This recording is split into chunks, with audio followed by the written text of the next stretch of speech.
Hi అండి, hello అండి, బాగున్నారా? బాగున్నారు అనుకుంటున్నాను. చిక్కుడుకాయ టమాటా కూర చేస్తున్నాను. వాటిలో కావాల్సిన మసాలాలు: అల్లం, వెల్లుల్లి, కొబ్బరి, గసగసాలు గ్రేవీ పట్టుకోవాలండి. మసాలా తాలింపు గింజలు, పచ్చిమిర్చి వేసుకొని, ఉల్లిపాయలు బాగా వేయించుకొని, మసాలా కూడా పోసి బాగా వేపుకొని, టమాటాలు వేసి మగ్గబెట్టుకొని, చిక్కుడుకాయలు విడిగా ఉడకబెట్టుకోవాలండి. ఉడకబెట్టుకున్న చిక్కుడుకాయలు ఇందులో కలుపుకొని వేసుకోవాలి. చాలా బాగుంటుంది టేస్ట్. చూస్తున్నారుగా, అందులో కావాల్సిన పదార్థాలు చెప్పాను, అలాగే చేసుకోండి. కూర చాలా బాగా టేస్ట్ వచ్చింది. మీరు కూడా నచ్చితే చేసుకోండి.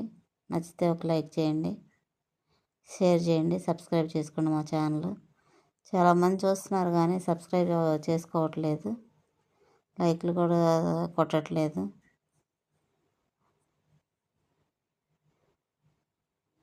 నచ్చితే లైక్ కొట్టచ్చు కదా, ఏమైంది మీకు?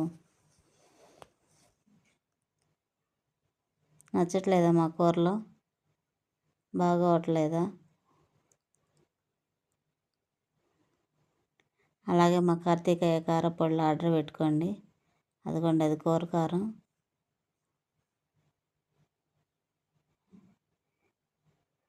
ఇది మా సాంబార్ కారం. అది కొంచెం ఇది కొంచెం వేసుకుంటే చాలండి. కూర చాలా బాగుంటుంది టేస్ట్. సాంబార్ కారం వల్ల హెల్త్ కూడా బాగుంటుందండి. అందులో జీలకర్ర, మెంతులు, ధనియాలు, ఎల్లిపాయలు, కరివేపాకు ఇవన్నీ వేసి చేస్తామండి. హెల్త్కి కూడా మంచిది, అరుగుదల బాగుంటుంది, ఆరోగ్యం బాగుంటుంది. చిక్కుడుకాయలు ఎక్కువ పప్పులుగా వేసుకున్నామండి, తొక్కలు తక్కువ వేసి. తినేటప్పుడు అవి పప్పులు అన్నంలో తగులుతుంటే మంచి టేస్ట్ వస్తుంది. ఎగ్ కూడా వేసానండి. చెట్టుకు 4 వంకాయలు ఉంటే కోసుకొచ్చేసాను. వంకాయలు బాగా టేస్ట్ బాగున్నాయండి, ఉప్పు కారం బట్టి. ఇలాగ ఎంతమందికి నచ్చుతుందో చెప్పండి, లైక్ చేయండి, కామెంట్ పెట్టండి. బాగుంటుందండి, బాగా మగ్గిపోతాయి. మసాలా వంకాయలాగా టేస్ట్ బాగుంటుంది. నచ్చితే ఒక లైక్ చేయండి, కామెంట్ పెట్టండి ఎలా ఉందనేది చూసిన వాళ్ళు.